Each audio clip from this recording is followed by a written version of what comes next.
to the Unlock Your Blocks podcast. My name is Elissa Smith. I'm a trauma-informed life strategist, and today my guest is going to blow you away. She has the most incredible background. I have personally worked with her, and you're going to want to after you hear from her today. Caitlin LoCascio King is the attorney and social media guru behind Magenta Fusion Brandworks, with over 15 years of experience as a business attorney and nearly a decade as a social media strategy and consultant. Sorry, Caitlin, I'm butchering this. In social media strategy and consulting. An early adopter of digital platforms, Caitlin has a passion for blending the art of branding with the science of business growth. She first ventured into marketing with e-commerce clients, primarily sellers on Etsy and Shopify, and assisted them in generating 8-figure sales. Caitlin is a strategic thinker with a knack for guiding businesses of all sizes and stages, helping them identify their individual next steps to scale and achieve growth. Outside of work, Caitlin enjoys spending time with her husband, 4 children, and the family's beloved Beagle mixed rescues and a trio of barn cats. And a most recent addition, who we might get to see an appearance from in a little while, a little Chihuahua Dachshund mix that you just got. I happen to know, I have inside intel about this little guy, so maybe we'll get to see him in a little bit. Caitlin, thank you so much for coming on the show today. I'm really excited to talk to you because I absolutely love, so you and I have been friends for a couple of years. We know a lot of things about each other. We do. But when I first met you, and I kind of just only knew what your bio is. And as I've gotten to know you, and as you worked with my business in a lot of different ways that we've gotten to be around each other, you have the most fascinating story of like where you started as far as your business goes, in, where you started with law school, and then how this whole social media expertise came about. And you guys, if you have a business, or if you're wondering about being a little bit more visible on social media, Caitlin is your girl, because she knows all the platforms so well, and she can identify what's going to help you get past the barriers that you're currently experiencing. So Caitlin, I'd love to open it up to you to just start off with, how did you get from there to here? Sure. Well, actually, I don't even know if you know this, but I was just thinking, I was like, well, think about the name of your podcast, right?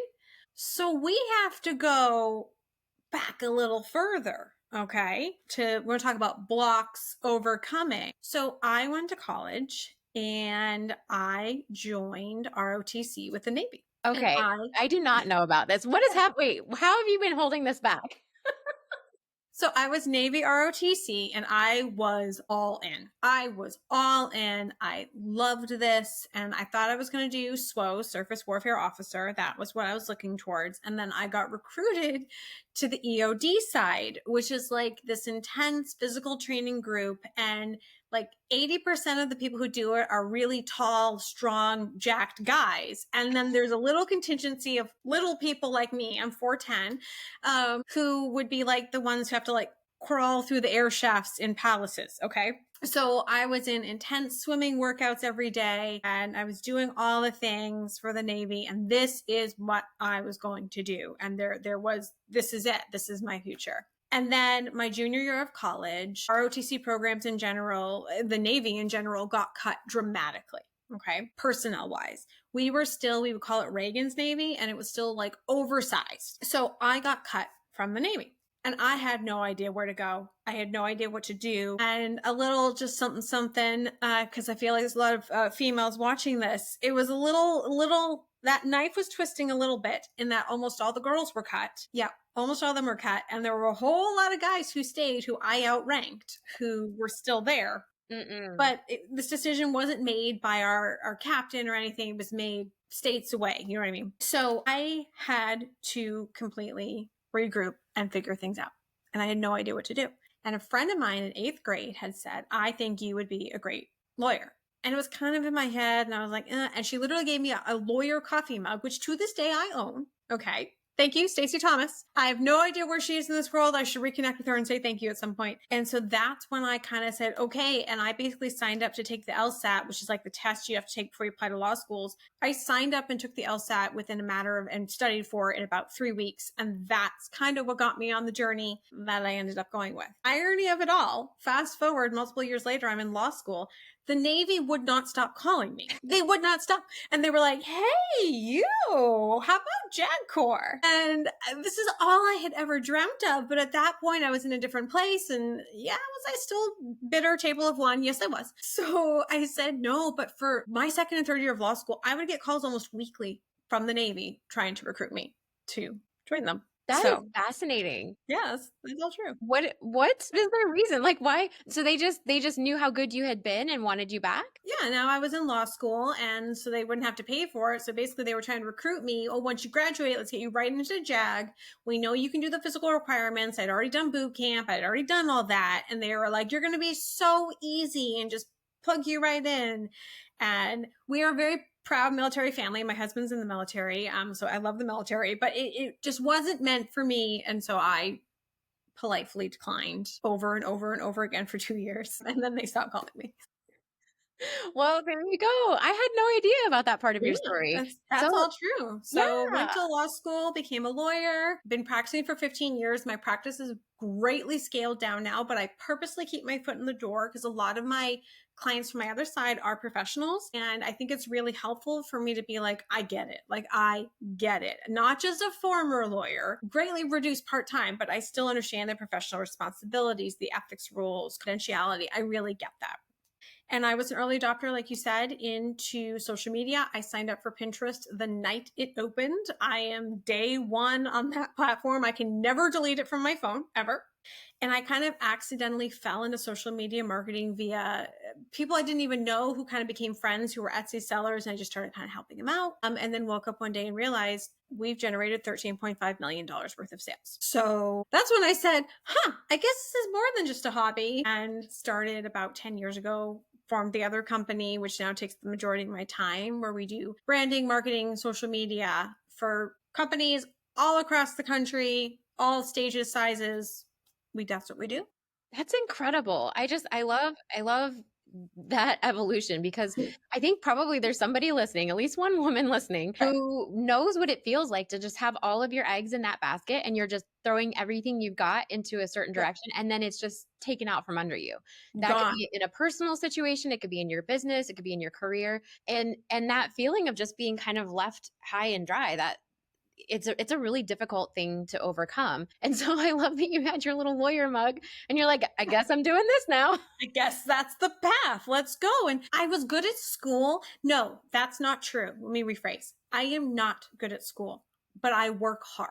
Okay. I am not the smartest person in the room. I'm in the bottom quarter. Okay. Every class has a back. I'm in the back. But what I will do is I can outwork anyone. So school, I was good at school, if that makes sense. Like, school is a checklist. If you do these things, you will do well in school, and I can do them and I can work hard. So I was like, okay, lawyer. And it was like law school, and here's the path, and I can do a really good job of this. So I went down there with no clue. And does it shock anyone? I ended up coloring outside the lines. No, but I use my legal training and lawyer background every single day. People are like, I used to say kind of like, I went to law school to run a Facebook group. And now I'm like, I went to law school to run a Facebook group. Like, I say that so proud, but I use those skills and training every day. So you don't have to be in the traditional. I used to be in the courtroom. I used to be in the suits. I've done it, been there, done that.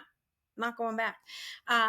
But those experiences and skills absolutely serve me professionally every day now. That's fantastic. And I think that's really how, so even as we course correct, right? Even as we have things come out of left field. And then, I mean, your second, well, it probably wasn't exactly the second pivot. There were probably more pivots in there, but law school, starting a law practice, doing all those things. And then you're like, and social media. So Right. on that, in that pivot though, it's not mutually exclusive with your past training. I mean, I was talking to someone yesterday, one of my clients, and it's like everything that you have done up until now has prepared you for the thing that you're supposed to do next. And you're going to use all of that life experience. So you really are embodying that every single day when you work with your clients. I love that. My entire life, I feel like, is one overadapt, overcome, pivot. And that's kind of been a theme for me childhood through now. I firmly believe everything happens for a reason. I just can't tell you what those reasons always are.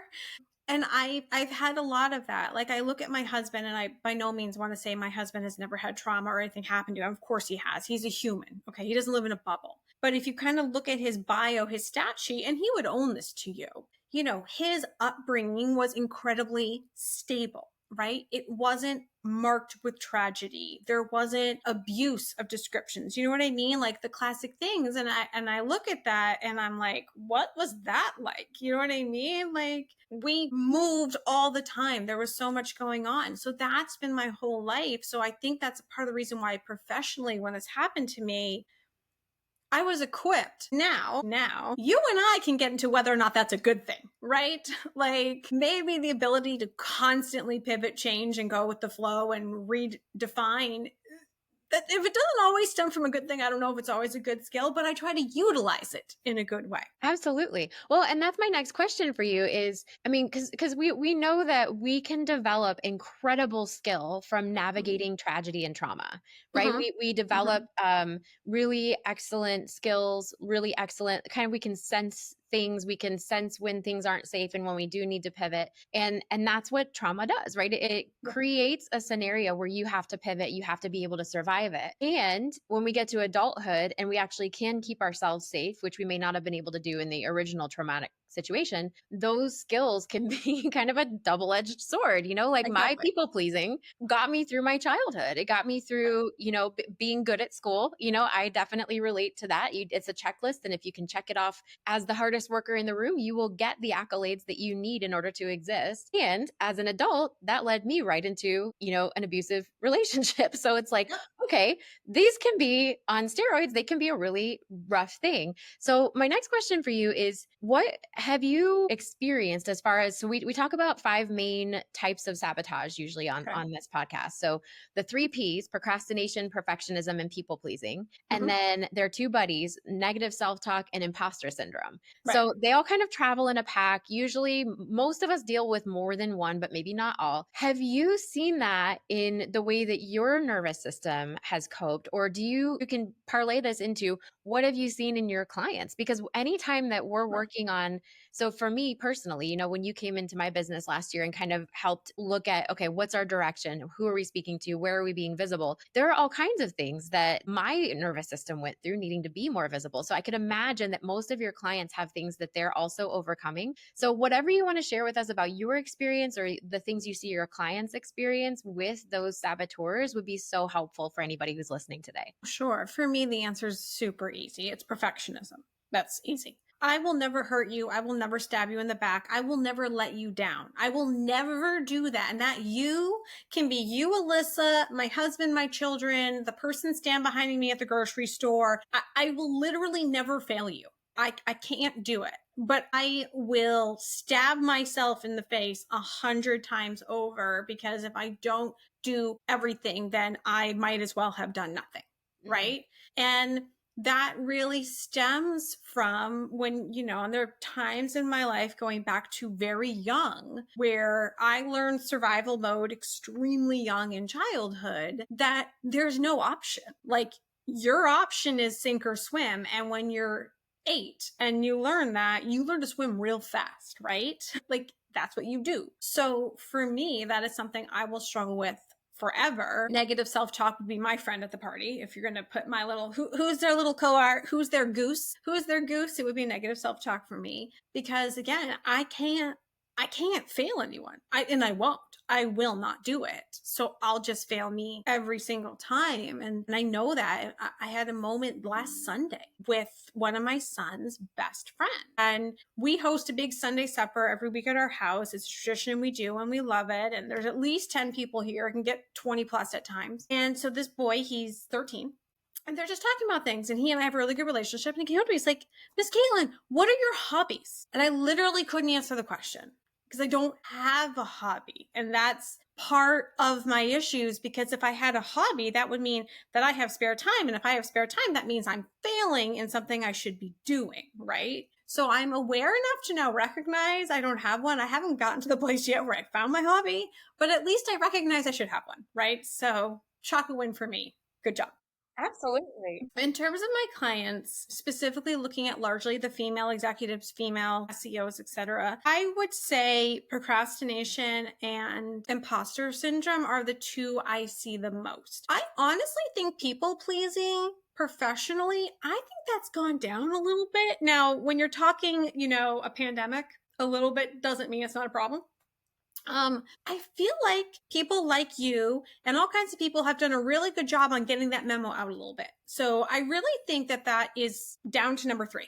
I do. I feel like procrastination and people pleasing are the biggest ones I see. And when people come to me and us with my company, my co-founder and our incredible all-female staff, whether it's building the confidence or being, it's a little bit can be like bad cop, good cop, because when you're balancing people pleasing and procrastination, it's a little bit, you're kind of like, or imposter syndrome and procrastination, it's kind of needs two different, some need a nudge, some need a pull. So I think with those clients, I'm getting good at kind of balancing good cop, bad cop with that, because they want the imposter syndrome kind of takes over, and I almost feel pushes them into the procrastination. Does that make sense? You're far smarter than I am. Does that make sense to you on a clinical level?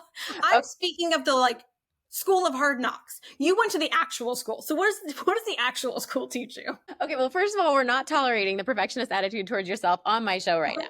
No, it's okay. I mean, the thing is, here's the deal. I love your honesty, Caitlin, because there are so many of us. There are so many of us that are relating right now to that paralyzing paradigm of I can't fail, and therefore I will abandon myself.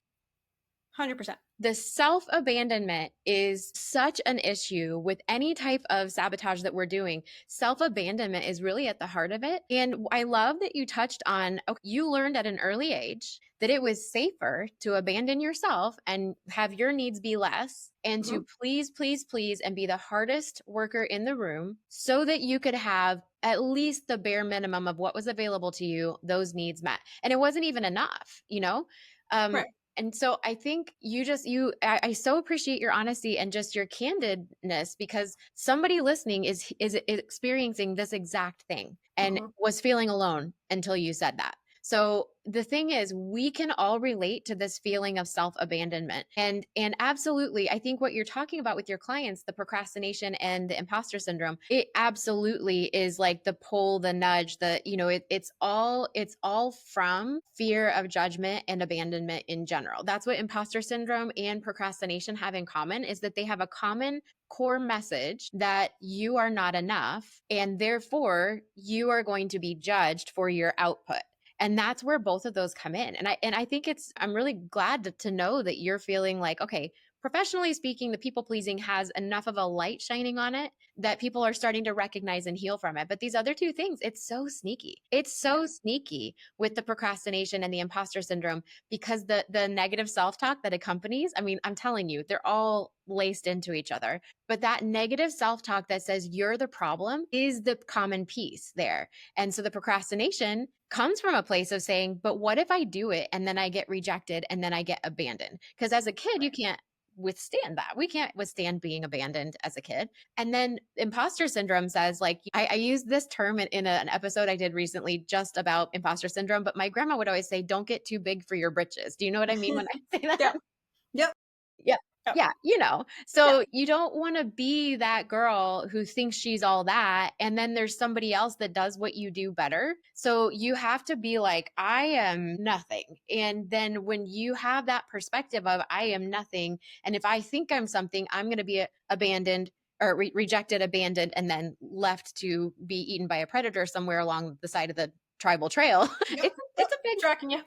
Yeah, it's a big deal. So I think it's amazing to shine a light on all these things, because I mean, we're all just out here doing our best. Right. Right.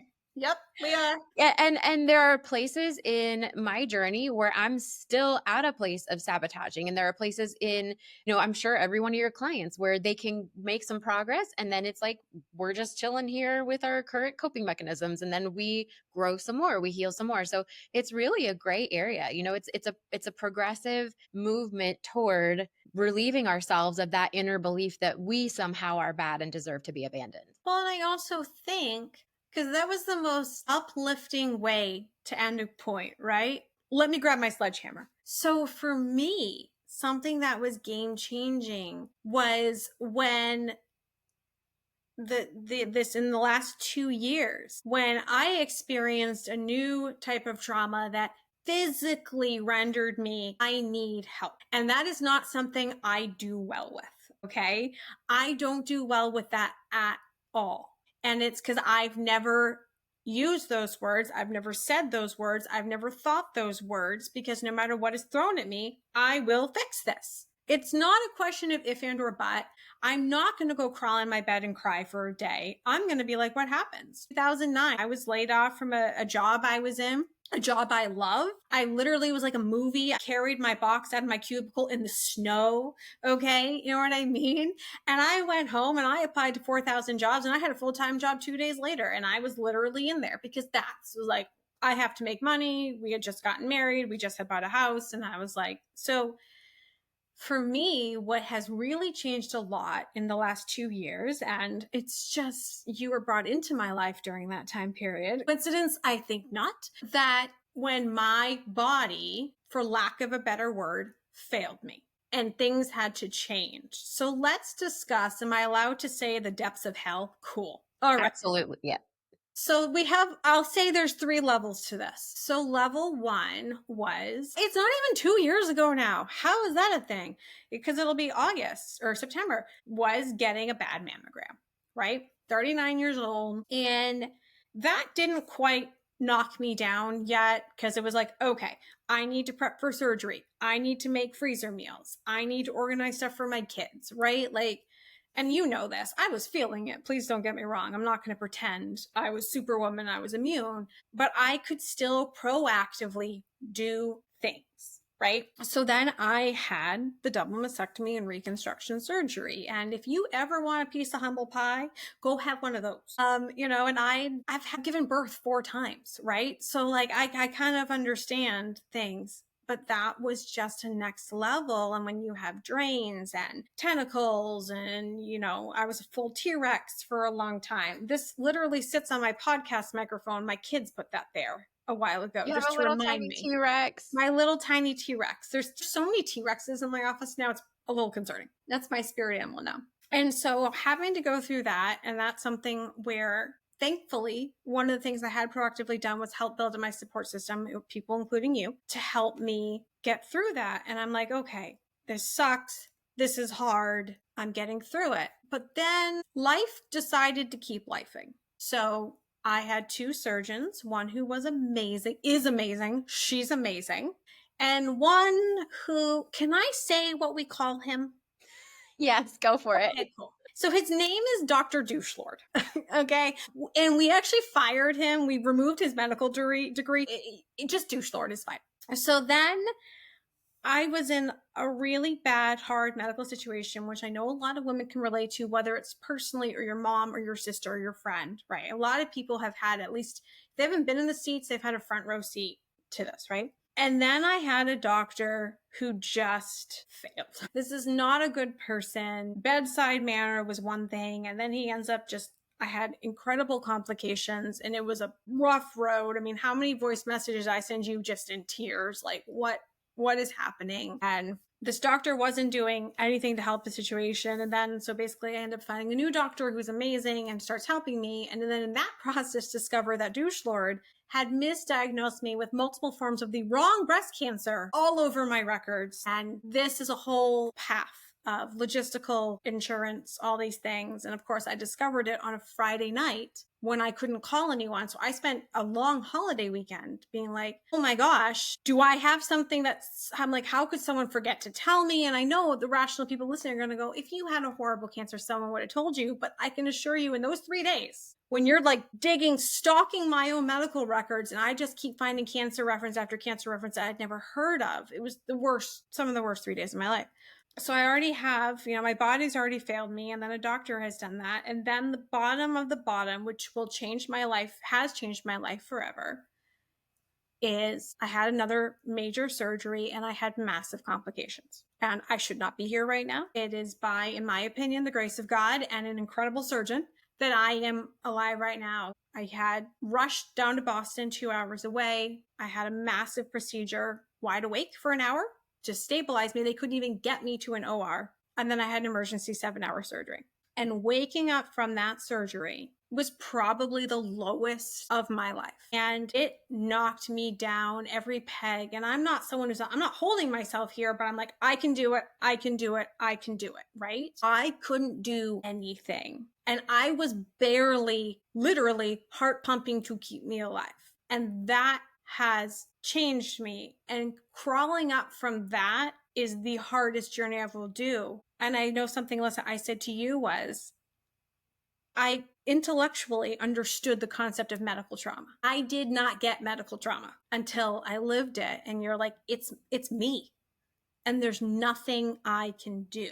You know what I mean? And that is, to me, the bottom of the bottom. And even though I've built up this great life, it wasn't until November of last year, 6-7 months ago, that I was able to really realize I have to rethink a lot of things, because if this well is dry, there's nothing I can do. And it took me going that low to the point of I'm doctors fighting to save my life in an OR for me to realize that you have to self-replenish. Otherwise, game over.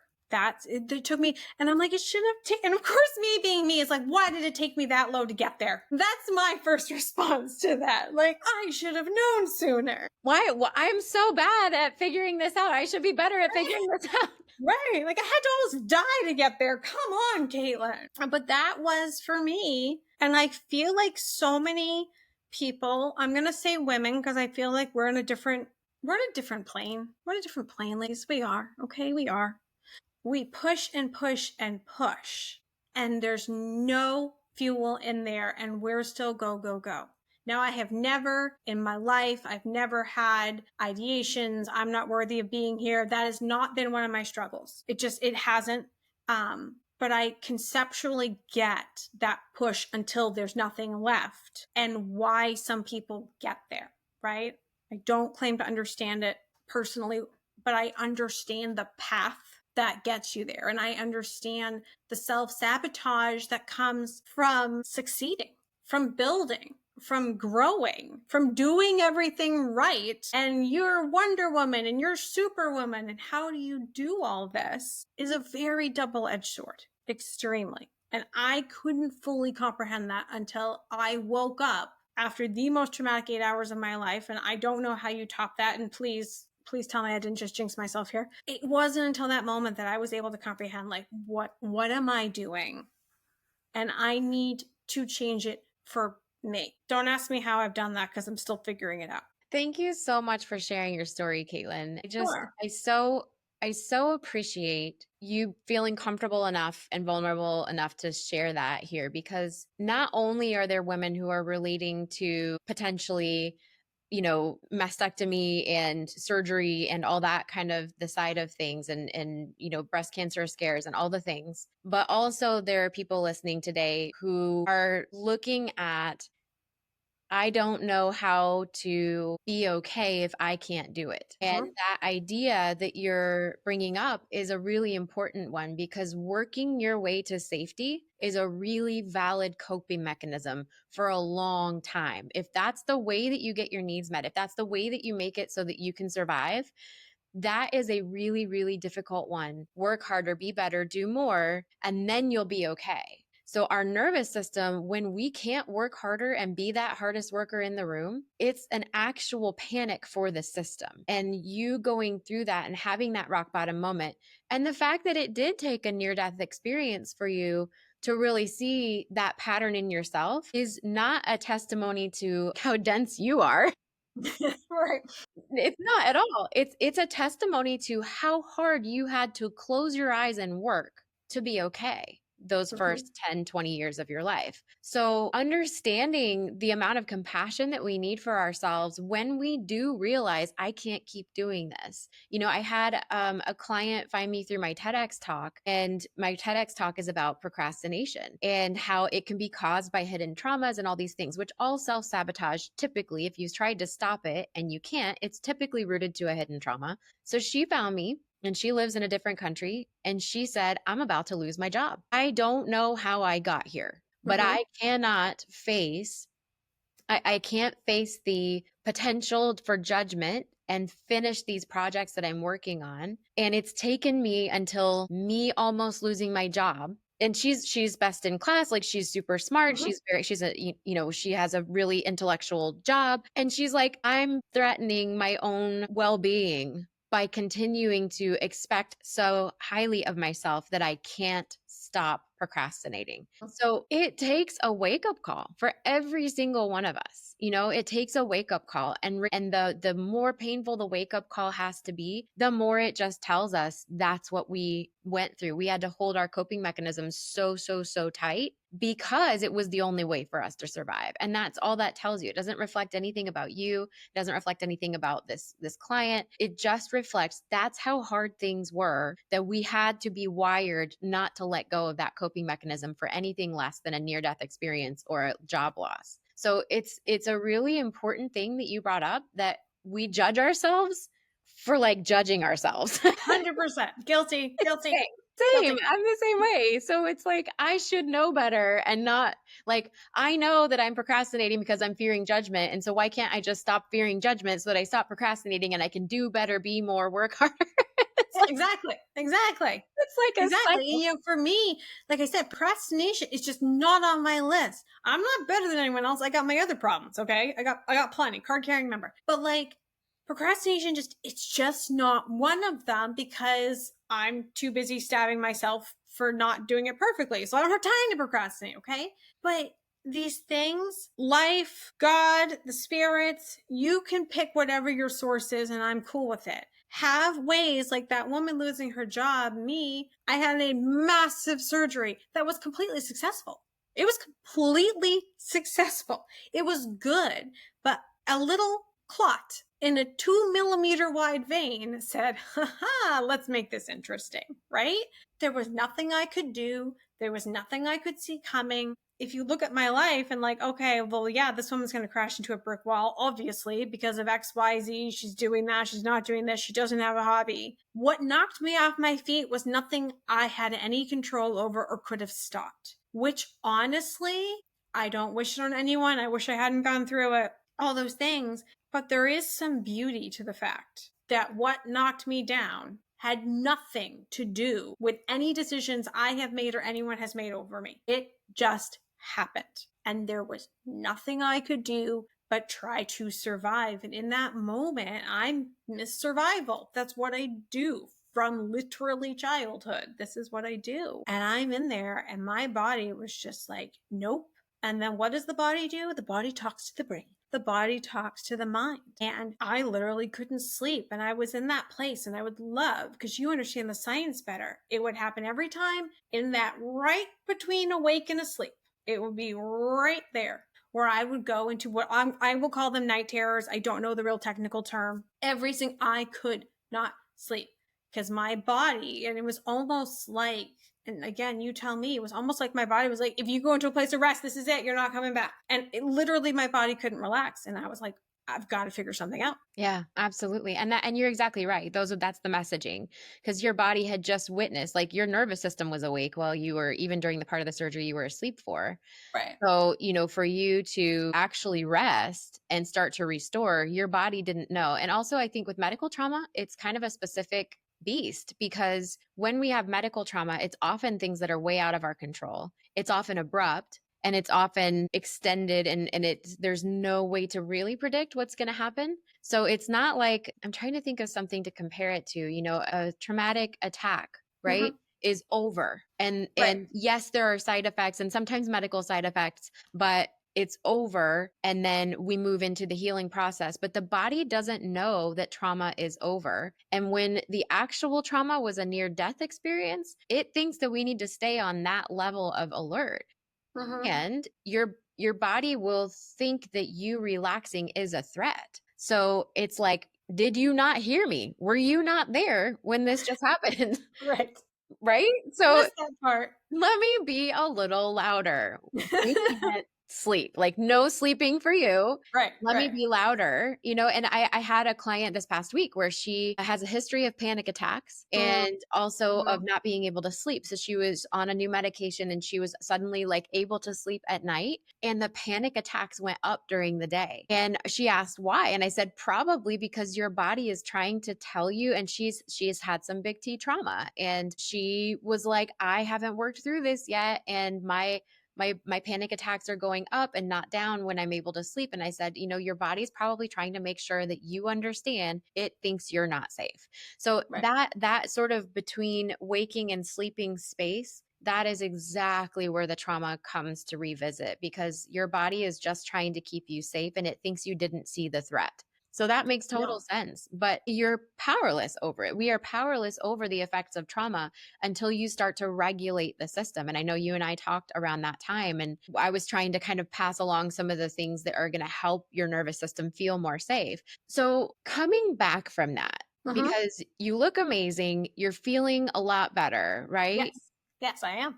And you're getting ready to be released to work out and all these different things. So coming back from what you've come back from and having that stark realization that wow, if there's nothing left in me because I work myself to the ground, I can't, I mean, I've heard you say things like, I need to be there for my kids. I need to be there Mm-hmm. for my husband. I have Mm-hmm. more to do on this earth. Mm-hmm. So I need to preserve what is inside me. Now I know that you said you haven't figured it out and there's no pressure at all for you to have like Work in progress. a little Work in answer in a progress. box. Yeah. Yes. So what would you tell someone based on your experience coming back from that? Someone who's listening today who maybe can really relate to, I can't pour from an empty cup, but I Mm-hmm. also don't know what to do. What have you been doing to move in that direction? And I love that you don't have this figured out because this Mm-hmm. is, I mean, I want you to feel good and I want you to have it figured out, but it's really beautiful that you're sharing something that's not perfect yet. I'm using air quotes. Not perfect. Very much not perfect. But I so appreciate you being willing to share at this stage because that is very realistic for most of us. We're in the middle of some difficult journey at all times. So you don't have this figured out and you are aware of it and you're doing some things. So, what would you tell a woman who's listening today who's like, I don't know how to ask for help? I don't know how to start to fill my cup. What would you advise as her next right step? Yeah, there's a couple of things that come to mind. I'm literally sitting here thinking, what did I do? What's working? Okay, first thing is this, and it's true. The first step is the hardest. And I know exactly, well, my first two steps were one, reaching out to you. That's not even a shameless plug, it's the truth. But two, I was in my hospital bed the next day and I was on the phone with my friend named Karen, who's actually a breast cancer survivor. And like, if something happens to an animal, I will be waterworks, but I don't cry about myself. That's not a big deal. And my friend Karen, not a big crier either. Okay? Her house literally burned down a few years ago and we stood in the rubble trying to find any personal belongings. Okay. She's not a very emotional person. And she had reached out to me, and I remember, and I could not even say it without crying, I know I need help. Okay. And she bursts into tears and goes, I'm going to set up a meal train. That step for me, and she did it through our kids' gymnastics. My oldest is a competitive gymnast and she works at the gym. And the meal train, I think she had it for like 4 nights a week for 3 weeks or something like that. And it filled up literally within a day. And these families are amazing. And half of them don't even know me. Some of them are good friends. And some of them, we just happen to have a kid on a sport. And she kind of wrote up a paragraph and people are signing up. But that first step of being like, I know I need help to take care of me and my family right now because I can't get out of this bed. Like I literally can't stand up. So I think for everyone, my first thing would be take that first step. Even though I've done harder things and harder work since then, nothing will be harder than that phone call. Being like, okay. And it's like, I think realizing things, but putting them out into the universe are different. Like saying something out loud, reaching out, whether it's a text, a phone call, but actually doing that's huge. And I think the next thing I'd say is an attitude change I have. I like to tell people now, if you need someone to remind you, YOLO, call me. Okay. That is a big thing. When barely 40 years old, it was almost game over, minutes away from game over for me. Now that I'm here, fully upright, doing my thing, it's like, I got stuff I want to do and I need to do it. And that notion helps me to realize that to keep doing what I'm doing, I have to have the batteries charged. Otherwise, I'm not going to do those things that are really important to me. So I think whether that's kind of writing up your bucket list or just stop writing it, start checking them off or whatever it is. Before we started recording, we were talking about like seats we're going to fly on an airplane. You know what I mean? And it's like that kind of stuff. And it's like, I would never, ever have treated myself ever pre that surgery. It would never have happened. Right. And now I'm like, but I'm doing something that's really important to us and I want to do it right. So I think that's a huge part is realizing like more than just you need to take care of yourself. You can't pour from an empty cup. Yeah, screw that. I would be the worst therapist ever. Like literally, I'd be the worst one ever. Be like, what do you want to do? What is important for you and your family or your friends or whatever it may be? How are you going to get there? Well, you need to be upright to do it. So that's been a really huge motivating factor for me. That's been very helpful. That is beautiful. Yes. And heck yes to lie flat seats to Paris. Like we're like in style, babe. That is awesome. I know. Thank Crazy. you so much. It's so, so helpful to have what you map out kind of what those first steps are. And I do think just, what did they say? It's like admitting you have a problem is a first step. Yes, it's true. Yeah, it's true. That's what It's true. happened. Yeah. So I think it's really amazing that you were able to do that. And just when you literally were incapacitated and could barely even pick up a phone, and you were able to, and just for anyone who's listening who doesn't know what Meal Train is, it's a fantastic service online that can organize people to send you someone meals when they need it. So it's, yeah, that was such a game changer. And I think too, because had you known that that surgery was going to happen, you know, you would have had your freezer full of meals. Like no one would have been prepping. But guess that's what I said. This came out of, I went from fine to almost meeting my maker in a matter of a couple hours. I couldn't prep. There was no prepping. Nope. Yep. Yeah, there was no way for you to prepare for that. And I just am so, so, so grateful that you're still here and so grateful that you're really, you and I were on TV last fall together to talk about your experience and encourage women to really look after themselves more. So I love that you're using this as a way to encourage other people to make those steps to take care of themselves. And it's really such an honor to have you sharing that message here. Okay. 2 more questions at the end that I love to ask my guests. Okay. Are you ready? I'm ready. All right. I'm excited to hear what this is. Okay. So what is your go-to favorite pump up song? Because we know that a nervous system reset is very tied into us being in our bodies, and a favorite song that just like gets you going or motivates you when you're like having a rough time. Do you have anything like that? Or maybe some people have had more than one, but just share with us whatever comes to mind. No, miraculously, I can answer this question, which is amazing given how big a music is a huge part of my life, always has been. However, the answer to that is very obvious, and I'm sorry to all your other guests. Any other answer is wrong. The correct answer to that question is Higher Love by Steve Winwood, and anyone who says otherwise, what are they listening to? What? Because hear me out. Okay, it's like, it's amazing. It's dance. I'll argue all day long. It's spiritual. Okay, it's self-affirming. Next question. I got that one right. I aced it. I just aced that question. Check. You definitely, that was. What other answers have you been given? I'm sorry to those guests who are wrong. It's confidential. That's the correct answer. Yeah, I have nothing to say for my other guests. I'm so sorry. Thank you. I'm going to go back and watch some more episodes because that's the thing. I have watched almost every single one of your episodes. Now I need to go back and be like, what were they saying? Listen to the song. I mean, you can can go fast forward to the last 5 minutes of the interview. Contact information below is for all of them, right? Because I'm reaching out. Like, everyone, it's Steve. Go listen to Higher Love. You can do the Whitney remix, great, but that's the song. Okay. All right. Yeah.